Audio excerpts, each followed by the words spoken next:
හරි. මේ වීඩියෝ එක බලන්න ඕනේ කවුද? මේ වීඩියෝ එක බලන්න ඕනේ මේ යන විදිහටම ඔයාගේ ඒ වැඩ කළොත් A level exam එකේ chemistry paper එකට එන්නේ පට්ට අඩු නිසාස්නා. S නැත්නම් fail මත් නැත්නම් C ඔහොම results එනවා කියලා දන්නවනම් C අවුලක් නෑ හොඳයි. නමුත් අපිට C එක වෙනස් කරගන්න පුළුවන් තව වැඩ කළොත්. හරි? A එකක් B එකක් දාගන්න පුළුවන්. මේම ගියොත් අනිවාර්යෙන් වෙන්නේ ඔහොම රිසල්ට් එකක් කියලා දන්න අය නම් මේ වීඩියෝ එක මුල ඉඳන් අගටම ස්කිප් නොකර හරියට බලන්න පිළිවෙලට. හරි. අනිත් කට්ටිය කියන්නේ මේ ඉතුරු මාස පහ තියෙන. මේ මාස පහේ හරි තමන් ඉන්න මට්ටමක් දාන්න. ඔක්කොම හරි. හැබැයි කොහොමද මේ පේපර් එකේ තියෙන අවුල් ටික විසඳගෙන මේක ගොඩ දාගන්නේ කොහොමද කියලා කිසිම අයිඩියා එකක් නැත්තම් ඔයාත් මේ වීඩියෝ එක අග මුලින් ඉඳන් අගටම බලන්න. හරි. අගින් ඉඳන් මුලට නෙමෙයි මුලින් ඉඳන් අගට බලන්න. හරිද? හරි. ඔය කාණ්ඩ දෙක මේක පිළිවෙලට බලන්න.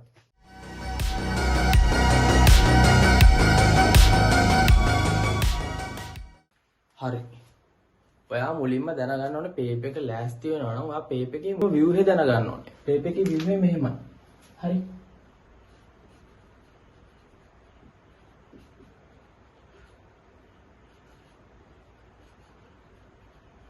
ඔයාට එනවා papers දෙකක්. මොකද්ද? papers දෙකක් එනවා. පළවෙනි එකේ MCQ paper එකක්. හරි. ප්‍රශ්න 50යි. අනිත් එක එනවා essay paper එකක්.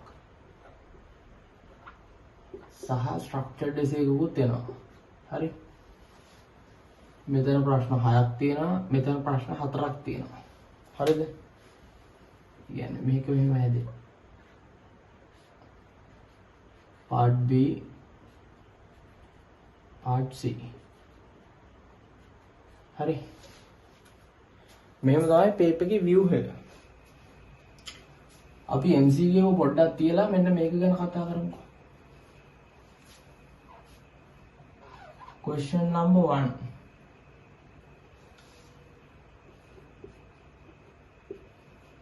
කොහොමද හැදෙන්නේ? question number 2 කොහොමද හැදෙන්නේ? question number 3 කොහොමද හැදෙන්නේ? question number 4 හැදෙන්නේ කොහොමද? හරි. ඊට පස්සේ question number 5 question number 6 question number 7 question number 8 question number 9 question number 10 කොහොමද හැදෙන්නේ? මේ පළවෙනි එක හැදෙන්නේ ආවර්තීය විචලන සහ ව්‍යුහය හා බන්ධන.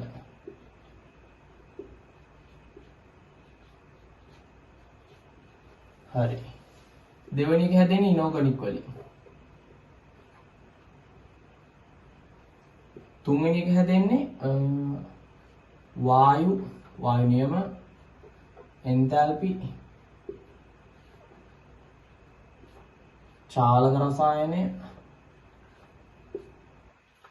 සමතුලිතතාවයේ පාර්ට්ස් දෙකක් එක්තරම් ගියොත් පාර්ට් කිහිපයක් තියෙනවා. මම උගන්වන ටයිප් එකේ පාර්ට් දෙකක් තියෙනවා. හරි. ඒ පාර්ට් දෙකෙන් සමතුලිතතාවයේ පාර්ට් 1 තමයි මේකට එන්නේ. එනවා නම් එන්න පුළුවන් මේකට. හරි. 4 ඕගනික් මේක සම අවයවිකතාවයෙන් ඉන්නේ අතරම ගොත් ලොකුටම.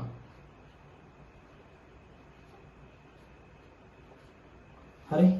5 මේ ටිකම වායු එන්තැල්පි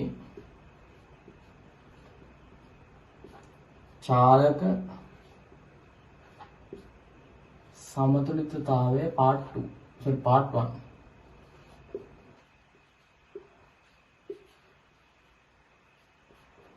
හරි. 6 එනවා සමතුලිතතාවය part 2.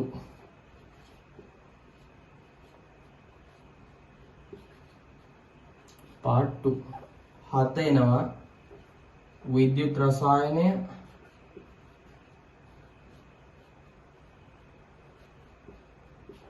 ලිගන D block එක එන්නත් පුළුවන් එකට. හරි. 8 තනිකර ඕගනික් ප්‍රශ්නයක්. 9 තනිකර ඉනෝගනික් ප්‍රශ්නයක්. 10 ඉන්ඩස්ට්‍රියල් කෙමිස්ට්‍රි කියන්නේ කර්මාන්ත හා පරිසර රසායන.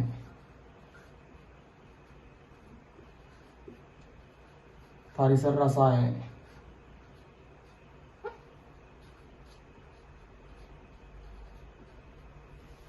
හරිද? මෙන්න මේව තමයි පාඩම් ටික වැටෙන්නේ. හරි. ඔයාලට ප්‍රශ්න 10 එන්නේ. ප්‍රශ්න 10න් මෙන්න මේ ටික අනිවාර්යෙන් ඔයා උත්තර ලියන්න ඕනේ ප්‍රශ්න ටිකක්. හරි. හරි අනිවාර්ය කොටස්. මේ ටික B part B. හරි. මෙන්න මේ තුන part B. මෙන්න මෙයාලා. හරි. ඊට පස්සේ මෙන්න මේ තුන. sorry. 5 6 7 හොඳේ. 8 9 10 කියන්නේ part C. හරිද? මෙන්න මෙයාලා. තේරුණාද? ඕක තමයි පේපරේ view එක. දැන් ඊළඟට බලමු. මේ part B වලින් ප්‍රශ්න තුනක් තියෙනවා. ඔයා 3න් 2ක් අනිවාර්යෙන් ලියන්න ඕනේ. හරි? part C වලින් 3න් 2ක් අනිවාර්යෙන් ලියන්න ඕනේ. හරි? එතකොට ඔක්කොම ප්‍රශ්න කීයද? ප්‍රශ්න 8ක්. SE 4යි SA 4යි. හරි? ඕක තමයි එක්සෑම් එකට ප්‍රශ්න ලියන්න ඕනේ පිළිවෙල. ලියන්න ඕනේ පිළිවෙල නෙමෙයි ලියන්න ඕනේ ප්‍රමාණය. හරි? හරි. අපි දැන් බලමු මේ පේපර් එකේ කොහොමද ලකුණු කැඩෙන්නේ කියලා. හරි? මේ MCQ එකට 50ට ලකුණු 50ක් හම්බ වෙනවා. හරි? MCQ 50ට ලකුණු 50ක් හම්බ වෙනවා. ඒ කියන්නේ 100න් ලකුණු 50ක්. මේ පළවෙනි ස්ට්‍රක්චර්ඩ් එසේ එකට ලකුණු 100ක් හම්බ වෙනවා. හරි?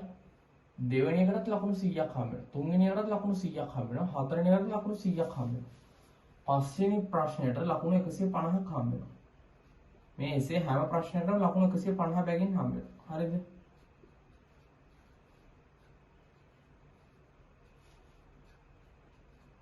කසිය 50 බැගින් ලැබෙනවා.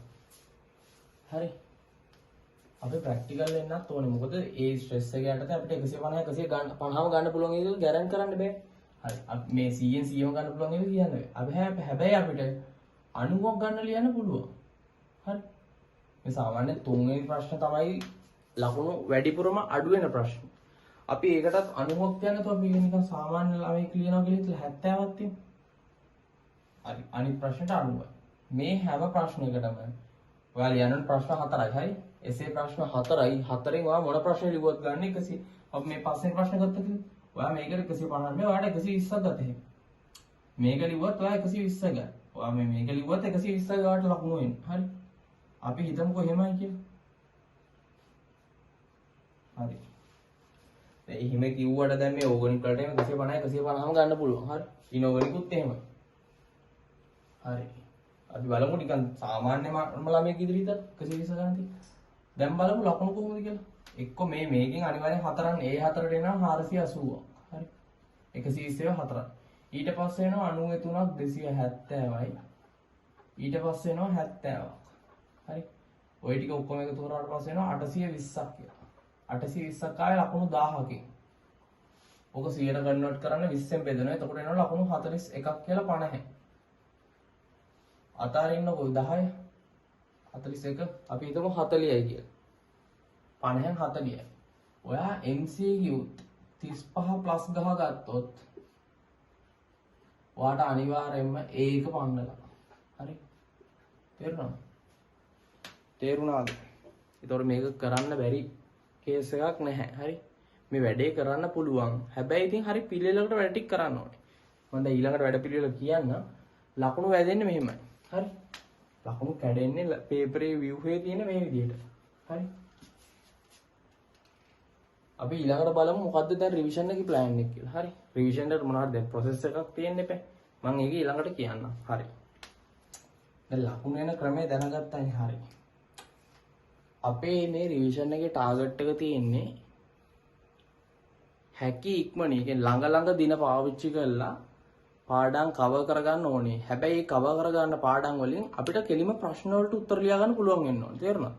ඒ කියන්නේ දැන් ඔයා හිතන්න ඔයාට මම වායු කලාව කියලා පළවෙනි දවසේම ඔයාට ඒකෙන් උත්තර ලියා ගන්න පුළුවන් වෙන හරි සීමිත පාස් පේපර්ස් හරි මොඩල් පේපර්ස්. හරි?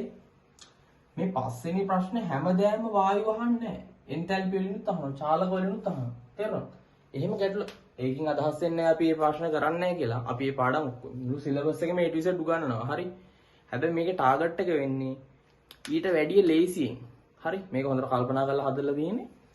ඊට වැඩිය ලේසියෙන් අපිට උත්තර ඒ කියන්නේ ලකුණු ගන්න පුළුවන් පාඩම් ටික අපි මුලින් කවර් කරගන්න. හරි? ඒක කරන්නේ මෙහෙමයි. ඔයා නිකන් බලන්න ඕගනික්. ඔයාට මම මුලින්ම ඕගනික් කළොත්. හරි? ඔයාට මෙතන ඕපන් වෙන්නේ 150ක ලකුණක් විතරක්ම නෙමෙයි. මෙයත් ඕගනික් වලින් අහන්නේ. තව ලකුණු 100ක්. ඒ කියන්නේ ලකුණු 250ක්. හරි? ඔයා හිතන්නේ මම ඔයාලට ඊළඟට ඉනෝගනික් එක් කළා කියලා. ඔයාලට එතනින් ඕපන් වෙන ලකුණු 150ක් විතරම නෙමෙයි. මෙතනින් තව ලකුණු 100ක් ඕපන් වෙනවා. ඒ ලකුණු 250ක්. ඒ 200 ලකුණු 500ක්. නෑ. ලකුණු 500 ප්ලස් ඔයාලට ඕපන් වෙනවා. ඇක්සස් හම්බ වෙන ලකුණු 500 ප්ලස් වලට. එයි. සොට ගණන් බැරිද මෙතන 150 300 100 200 200 300 500යි. එහෙනම් මේ 500 ප්ලස් කියලා දාලා තියෙන්නේ. ඇයි? මේ MCQ 50 ඇතුලේ සැලකියුතු වේට් එකක් තියෙන්නේ මේ ඕගනික් සහ ඉනෝගනික් කියන පාර්ට් වල. සාමාන්‍ය ලකුණු 22ක් 23ක් අතර ප්‍රමාණයක් අහනවා ඕගනික් සහ ඉනෝගනික් වලින් MCQ පේපර් එකේ. හරි? එතකොට 500 ප්ලස් වලට ඔයාලට ඇක්සස් හම්බ වෙනවා මේ ඉනෝගනික් සහ ඕගනික් ඉවර කරපු ගමන්. ඊට පස්සේ මෙන්න මේ පාඩම. හරි? හරිම ලේසියෙන් ලකුණු ටික ගන්න පුළුවන්. ඇයි? ඒක ප්‍රශ්න කරද්දි සහ පාඩම කරද්දි ඔයාලට තේරෙයි. ඒ ප්‍රශ්නෙට හරි ඉක්මනට ලේසියෙන් හරි ඉක්මනට සහ පහසුවෙන් උත්තර ලියාගත හැකියි. හරි? ඒක ලිව්වම ඔයාලට ලකුණු 150ක් හම්බෙනවා. සෝ ඒක ඉච්චර ලේසි නෑ ඒ පාඩම මුලින් කරන් තිබ්බා. නෑ. මං කිව්වනේ අපේ ටාගට් එකේ තියෙන වැඩිපුර ලකුණු ගන්න පුළුවන් ප්‍රශ්න ටික මුලින් කරගන්න. මේ දෙක කරගත්තා කියන්නේ 500 ප්ලස්. මෙයාවත් ඒකට දාගත්තා කියන්නේ සාමාන්‍ය 650 ප්ලස්. ඔයාලට ඇක්සස් හම්බෙනවා. කියන්නේ ලකුණු 650ක් හම්බෙනා නෙමෙයි 650 ප්ලස් ඔයාලට ඇක්සස් තියෙනවා ප්‍රශ්න වලට. හරි. 1000න් නේ. ඊට පස්සේ ඔයා තව ලියන්න ඕනේ structured essay. structured essay තව ඔයා කීයක් ලියන්නද? 2යි. ඔව් තව structured essay දෙකකට උත්තර ලියන්න. තව essay කොච්චරක් තියෙනවද? තව essay එකකට උත්තර ලියන්න ඕනේ. හරි. essay එකක හදමු කොහොමද? මෙයා. මෙන්න මෙයා තමයි දැන් සාමාන්‍යයෙන් මේ මට්ටමේදී මුකුත්ම බැරි ළමේ මගේ පර්සනල් අයිඩියා එක තමයි 6 වෙනි ප්‍රශ්නෙට වඩා 5 වෙනි ප්‍රශ්නෙට අත තියෙන එක හොඳයි. හරි? ඒකෙන් අදහස් වෙන්නේ අපි 6 වෙනි ප්‍රශ්නෙට උගන්වන්නේ නැහැ කියලා. අපේ රිවිෂන් එකේ අපි පිළිවෙලට උගන්වනවා. උගන්වද්දී ඒක යටතේ සමතුලිතතාව පාර්ට් 2ත් හම්බ වෙනවා. හරි? හැබැයි ඊට වඩා ලේසියෙන් සහ පහසුවෙන් හරි ඉක්මනට උත්තර ගත හැකි මෙන්න මේ 5 වෙනි ප්‍රශ්නෙට. හරි? ඒකට ගන්නවත් එක්කම ඔයාලට මේ 3 වෙනි ප්‍රශ්නටත් ඇක්සස් හම්බ වෙනවා. තේරුණාද? එතකොට බලන්න ඔයාලට ලකුණු තව 250ක් කැරෙනවා. හරි? තව ඔයා කරන්න ඕනේ එක ස්ට්‍රක්චර්ඩ් essay එකයි. ඒක මෙන්න මෙයා. මේක ඉතින් මම හිතන්නේ ගොඩක් දුරට කට්ටි කරලා ඇති. ආයි කියන්නේ සර් කරන්නේ නැහැ නේද මේක? නෑ එහෙම එකක් නෑ. මේ පාඩමත් අපි උගන්වනවා. හරි? මෙතන පාඩම් දෙකක් තියෙනවා. ඒ පාඩම් දෙකත් A to Z උගන්වනවා. එතකොට ඔයාට මේ 100ත් හම්බ වෙනවා. වරදවට ගන්න එපා. මේ පාඩම් මේ හැම පාඩමම අපි තියරිස් එක මොඩල් ප්‍රශ්නත් එක්ක පාස් පේපර්ස් පිළිවෙලට කරනවා. හරි? ඒ කරන පිළිවෙල අපි දැන් මං කියුවේ දැන් මේ එන පැටර්න් එක තේරුණාද? මෙයා. එතකොට සර් දැන් අපිට කර්මාන්ත රසායනයේ මේක එහෙම කරන්න නැතුව තියෙන්නේ. නෑ. ඊට පස්සේ මෙයාව කරනවා අපි. ඊට පස්සේ අපි අන්තිමට මෙයාව කරනවා. තේරුණාද? මම මෙයාව නම් කොහොමත් කියන්නේ බෑකප් එකක් විදිහට කර්මාන්ත පරිසර ඒ කියන්නේ බෑකප් එකක් කියන්නේ මේ ඕගනික් ඉනෝගනික් කර්මාන්ත පරිසර තුනටම ලෑස්ති වෙලා යන්නේ. ඒක කොහොමත් ඇඟට හොඳයි. මොකද ඕගනික් එක සමහරලාට කර්ම වෙලාවල් තියෙනවා. කොච්චර ඕගනික් වැඩක් වුණත් උත්තරේ නැති වෙලාවල් තියෙනවා. හරි? ඉනෝගනික් නම් ඉතින් එහෙම වෙනවා අඩුයි. එහෙම වුණත් නැතත් ඕගනික් එහෙම වෙන්නේ නැහැ. හරි? සමහර ඉතින් කර්ම වෙලාවල් තියෙනවනේ කියන්න බෑනේ. හරි. මේ තුනටම අපි ලෑස්ති වෙලා යමු. මේක තියෙන මේක කෙලිමිතින් ගණන් ප්‍රශ්නයක්. ඒක ඉතින් හදාගත කිසි ප්‍රශ්නයක් නැතුව. මේ 7 නම් එහෙම වරදින ප්‍රශ්නයක් නෙමෙයි. ඒක හරියම ලේසියෙන් උත්තර ගන්න පුළුවන් ප්‍රශ්නයක්. හරි. ඕක තමයි ඔය පේපර් එකේ ඉක්මනට ලකුණු ගන්න පුළුවන් ක්‍රමය. හරි. හැකි ඉක්මනයි කියන්නේ ලොකු දවස් ප්‍රමාණයක් පාවිච්චි කරන්නේ නැතුව ඉක්මනට වැඩි තියරි කොටස් ටිකක් ඔලුවට දාගෙන ඉක්මනට ලකුණු ගන්න ප්‍රොසෙස් එකකට යන්න පුළුවන්. ඔන්න ඔය පාඩම් වල. තේරුණාද? හරි.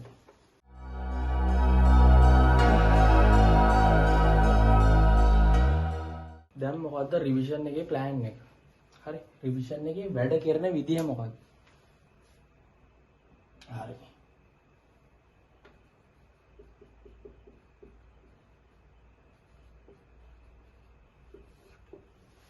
හරි. මම මුලින්ම ඔයාලට ඔය කිව්වත් වගේ ඕගනික් කරනවා. හරි. දෙවෙනියට මම කරනවා ඉනෝගනික්. හරි. තුන්වෙනියට අපි කරනවා ඉලෙක්ට්‍රෝකෙමිස්ට්‍රි. විද්‍යුත් රසායන. ඉනෝගනික් කරනවා. ඊළඟට කරනවා විද්‍යුත් රසායන.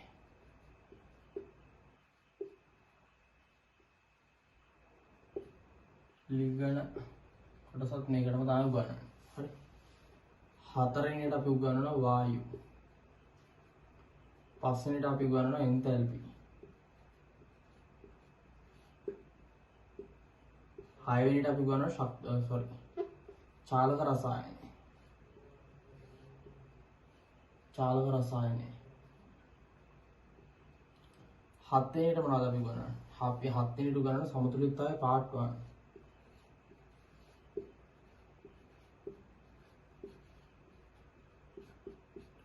හරි. අපි ඊළඟට 8 වෙනියට උගන්වනවා ව්‍යුහය හා බන්ධන.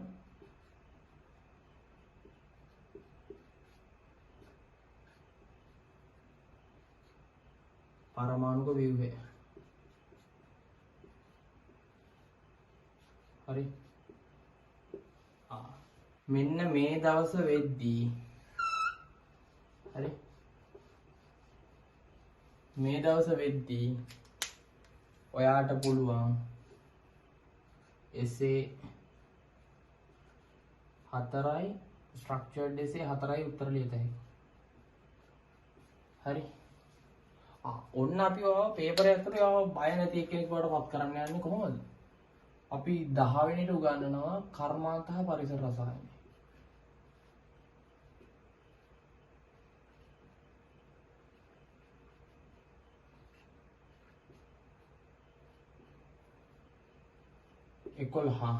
සමතුලිතතාවය පාර්ට් 2.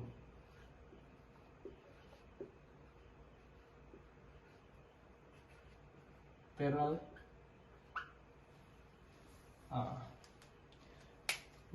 මේවත් ඉතින් මේවත් එකෙන් ගෑනුණා හරිනේ. හරි. එහෙම පුළුවන් මේක තියරි ක්ලාස් එකක් නම්. හැබැයි මේකේ අපි වැඩ අපිට තියෙන කාලය සීමිතයි. අපේ ටාගට් එක මුලින්ම පේපර් ඇතුළේ වලට මේ පේපරේ අනිවාර්ය කම්පල්සරි මොනවද ලියන්න ඕනේ. essay 4යි structured essay 4යි. ඒ ටිකට අපි මුලින්ම රෙඩි කරනවා. ඊට පස්සේ අපි අර එක්ස්ට්‍රා ඉතුරු වෙන essay එකයි එක්ස්ට්‍රා ඉතුරු වෙන එක්ස්ට්‍රා ඉතුරු වෙන essay දෙකක් තියෙනවා. ඒ දෙකට අපි හිමිට ලෑස්ති කරනවා. වෙලාව තියෙන අනුව අපි ඒක මැච් කරලා කොහොමද අපි ඒක බැලන්ස් කරලා තියෙන්නේ.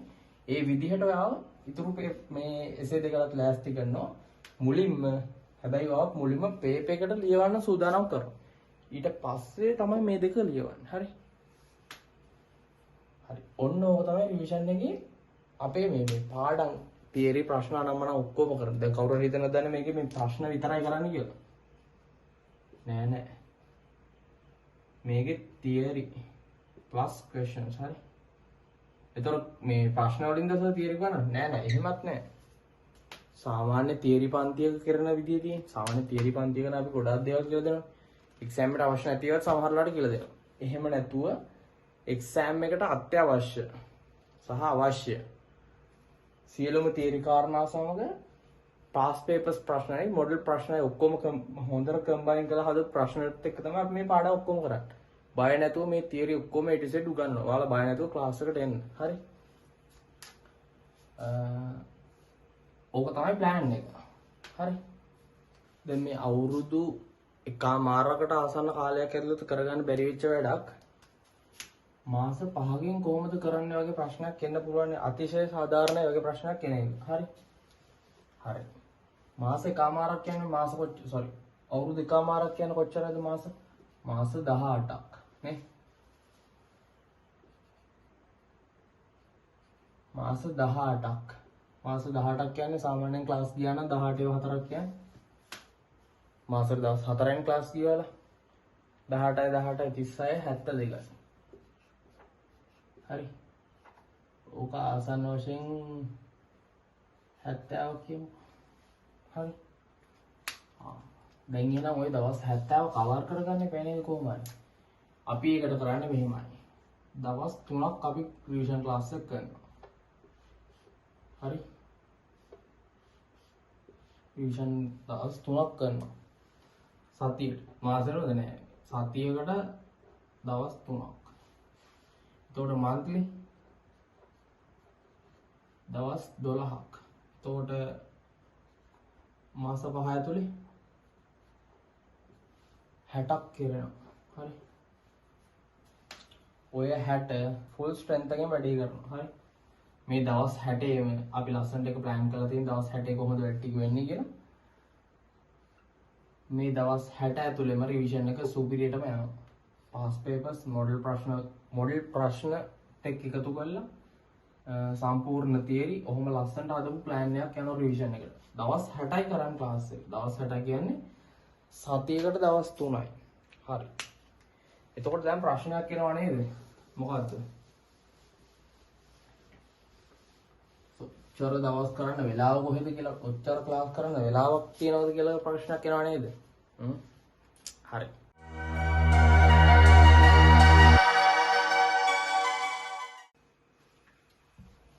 හරි.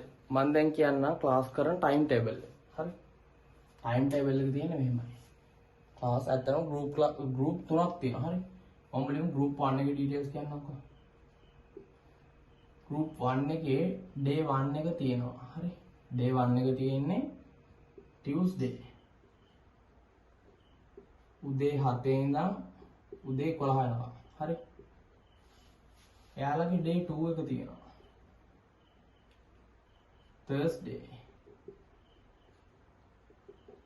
උදේ 7 ඉඳන් උදේ 11 වෙනකම්. හරි. ඩේ 3 එක තියෙනවා සැටර්ඩේ.